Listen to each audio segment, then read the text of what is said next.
Now then, for what more can said about raid design and philosophy. They feel like raid teams are strategizing too much around cooldown availability or having to hold them for extended periods of time, and they basically feel that that's a Tomb of Soak Garrus-like design failure, and they don't want to repeat it. So that's good.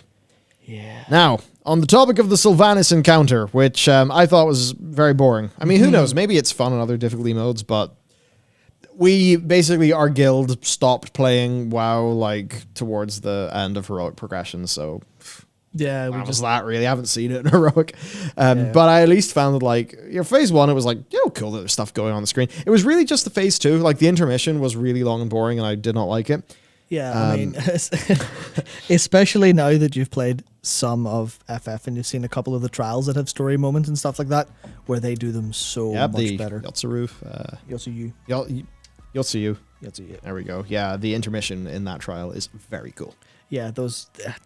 That's the kind of thing where I get what they were going for, but there's so much more where they can almost need to divorce themselves from gameplay first. There's no need to kill ads in that fight. It could have been something that's just a little bit more experiential. Yes. Okay, here's, Jaina's made an ice slide, we slide down it. That would have been better. Yeah, just like little things that are actually just fun and cool. Yeah. Yeah.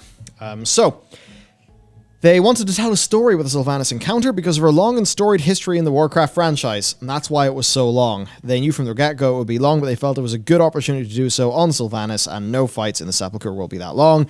I think they obviously can't turn around and be like, yeah, not great, we know. They probably can't do that, but admitting that no fights in the Sepulchre will be that long is certainly good.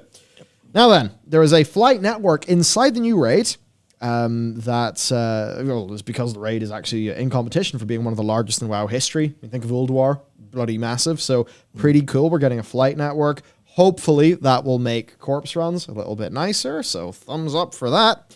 Because, hey, time spent corpse running is time spent not playing, so cool. And yeah, they want to convey the grandiosity of where, the afterlives are forged. And these flight paths will be unlocked as you defeat bosses, and they will reset when the raid is reset, but shortcuts are planned. Need shortcuts. Honestly, you need to have more shortcuts than make sense. Yeah. You need to just completely cut running down things.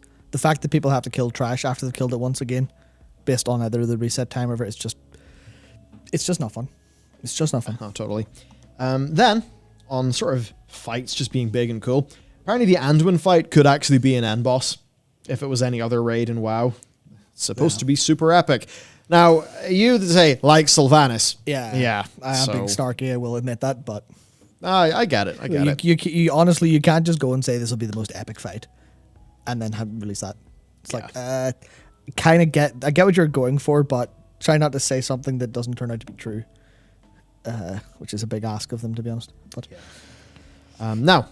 the time gating that's going on. They want the time gating to serve as a breather for lore reasons. Basically, It seems like something decently massive happens after the Anduin fight. And then I think it's more that our characters just kind of, collect themselves. Then some narrative quests take place. And then those quests lead into the sort of second, the last little bit of the raid. They feel the majority of players will not be negatively affected by this. Yeah, I think that's true, actually, and they say that they want to use this opportunity to try something special with raid storytelling, which we entirely support, actually, because this whole...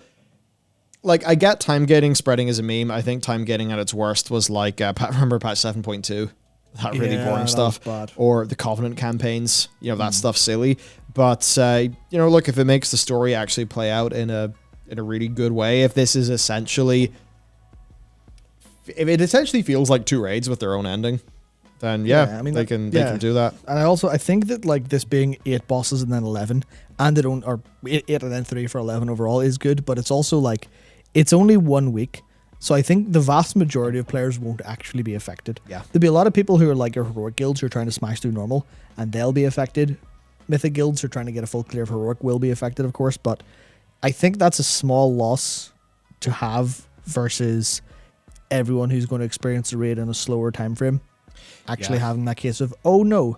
I mean, they could almost, in terms of that, they could almost slow it down further to match the average kind of clear rate. Oh, which not that I would suggest. I'd say they could do that, Not that I would, but I think it makes sense. And anyone who's complaining about time gating is like understandable, but maybe not a massive problem. There are bigger fish to fry overall.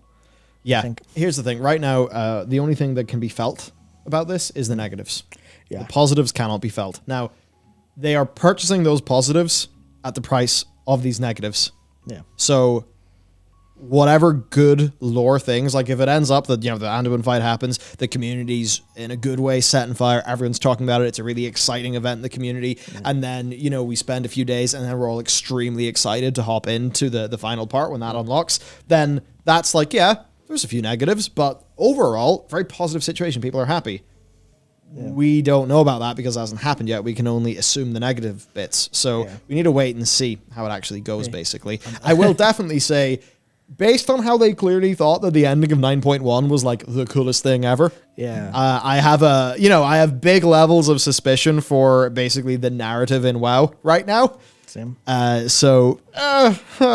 Tricky. Yeah, I will also say that this might be a running theme as we go further down here, but if they have this big, you're not going to know what's happening for a week, and then data miners find it, what's the point?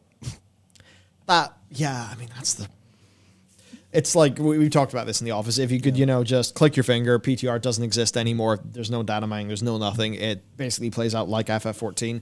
I do think that would be better overall. It's just, they probably need the PTR. They need the PTR for testing, and they need the PTR for the news cycle. People need the PTR for the news cycle because Wohead does their job for them, effectively. Yeah, pretty much.